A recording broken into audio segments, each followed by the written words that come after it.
2 years ago, I saved up enough to purchase my dream camera, this thing here, a Leica, specifically the Q3. It's Leica's line of high-end, fixed lens, full-frame digital cameras. And when it released, it came with a whopping price tag of $6,000 US. Today, the Q3 has actually gone up in retail price, but you can find one used for around $5,000. It's a stupid amount of money for a camera. And if I'm being honest, I did regret buying this camera a few months in. For the price, I just couldn't justify the camera's flaws. But 2 years later, a lot has changed with this camera. Ongoing software improvements have transformed the Q3. I got to understand it a whole lot better. And the new Leica looks, which are similar to Fujifilm simulations, make shooting JPEGs on this camera a lot more fun. So here's what makes the Q3, to me, the perfect camera. Let me explain.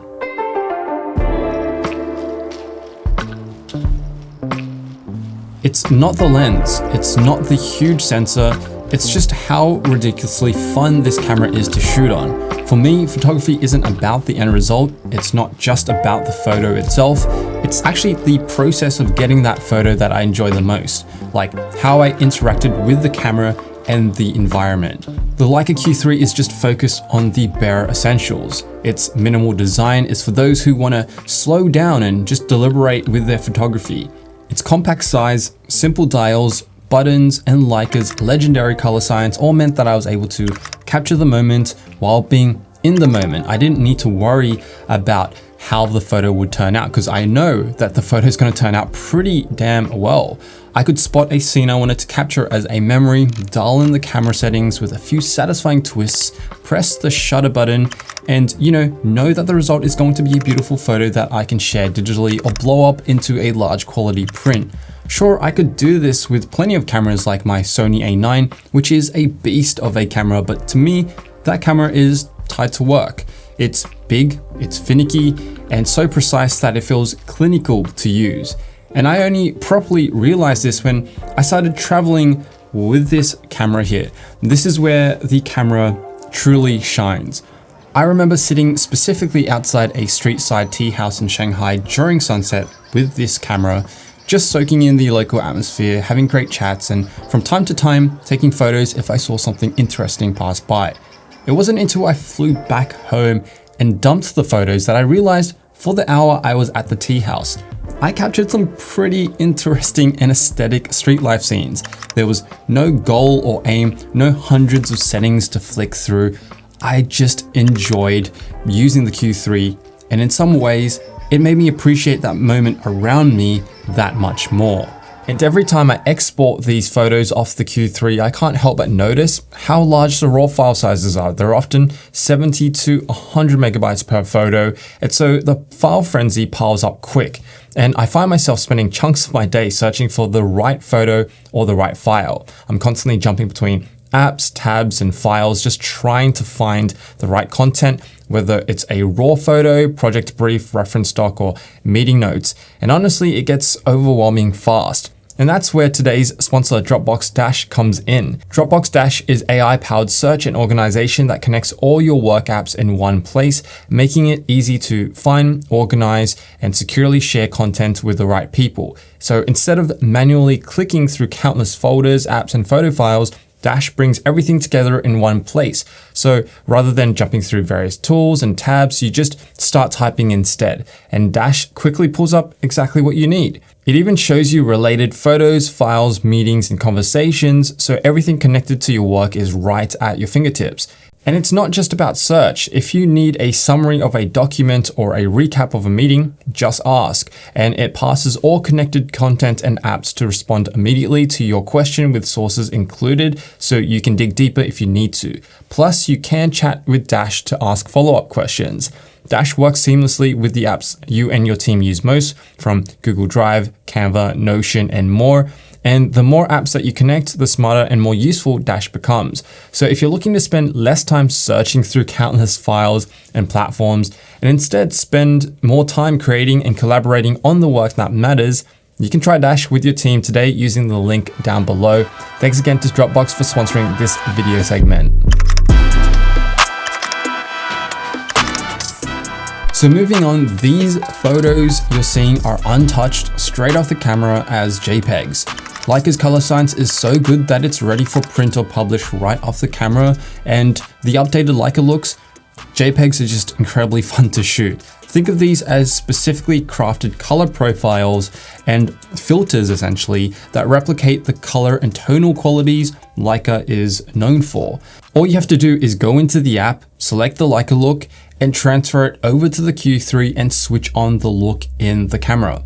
And the result is a much more moody JPEG photo with lots of character without needing to spend loads of time editing each photo in post.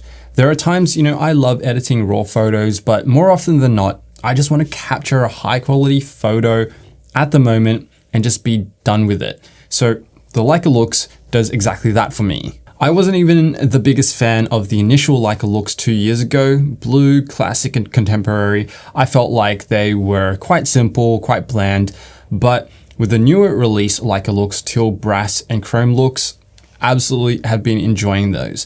They're not as customizable as film simulations on my Fuji X100V, but dang does Leica's color science look awesome right off the camera. Now, the 28mm f1.7 Summilux lens is unsurprisingly excellent, but what surprises me is the quality packed into this compact camera.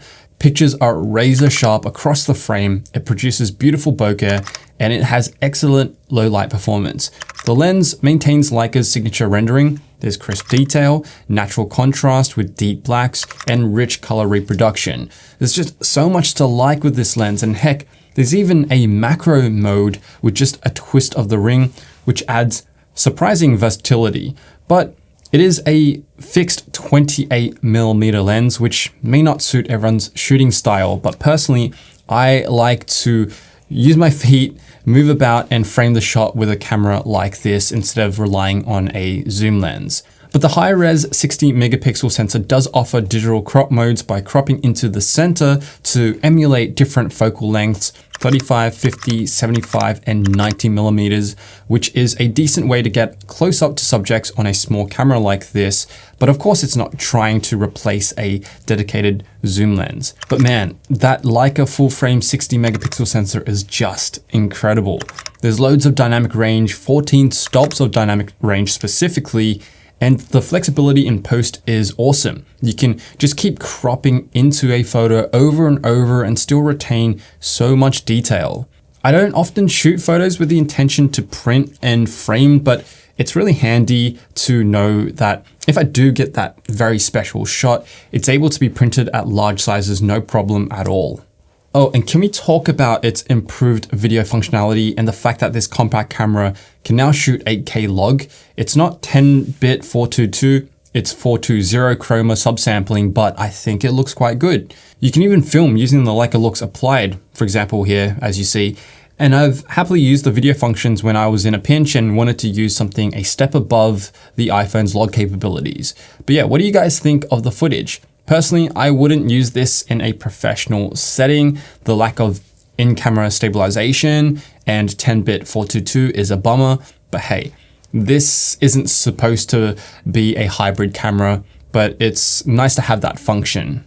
Another big reason I love this camera is its timeless design. It's elegant, it's intuitive, it's simple, and it's built to last. I have not babied the Q3 over the last couple of years. It's been in the rain, it's traversed a few continents, and I've dropped it a few times, yet it still feels and looks basically as new. And despite its simple design and aesthetic, it always seems to catch the attention of passerbys.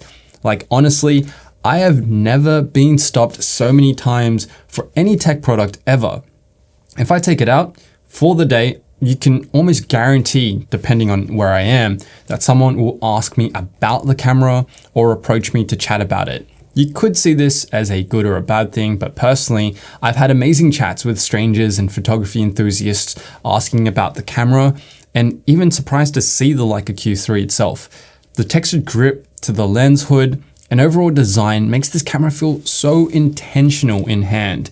And the engraved dial, focus ring, aperture ring, and even the on-off button feels so premium.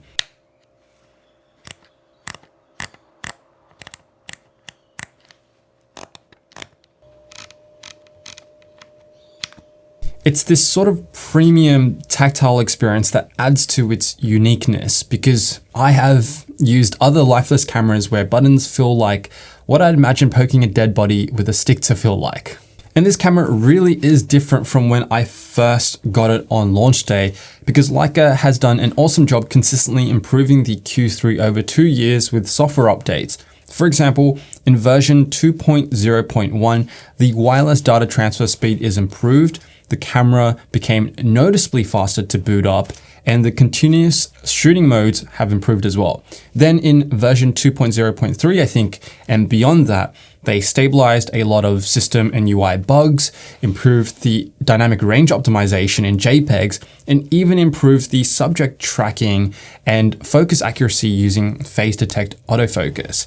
But yeah, I think you get the point. They've addressed a lot of the initial flaws when it launched, and it's significantly improved the experience with this camera. You know, even transferring the wireless photos is ridiculously easy and reliable. Connect up to the Leica app and it transfers over either Wi-Fi 5 or Bluetooth 5.0.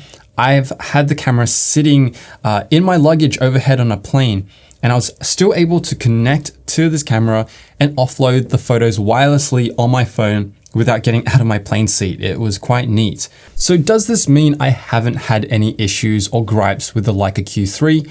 No. The battery life remains pretty extremely average. Expect to bring at least one backup battery or charger for a full day out. The first party Leica accessories are extremely overpriced, and the camera grip blocks the memory card and battery. Not so great for a very much overpriced camera grip. And the automatic mode, while good, is not the best out there. I find it to be constantly overexposed and the Kelvin temperature to be off. But as someone who doesn't mind playing with the aperture ring and the dials, I enjoy the manual experience myself, so I don't mind this limitation. But for a camera that is so expensive, the lackluster automatic mode feels a little bit of a miss. So the Leica Q3 is perfectly imperfect. It's my favorite everyday carry camera and my favorite fixed lens camera I've ever used. I'm about as attached to this thing as you can be attached to a piece of tech. This camera is the camera I've used for vacations, birthdays, baby showers, weddings, and the camera I'll take with me for future milestone events. It's something I won't ever sell, and I love it for what it is. If you're watching this video and thinking of adding it to your own wish list, I'd, in good conscience, have to recommend finding a pre-owned Leica Q2 or even the original Q if you can. They're a fraction of the cost of this thing, but you still get that form factor, that really quality build, and overall Leica Q experience that makes it so special.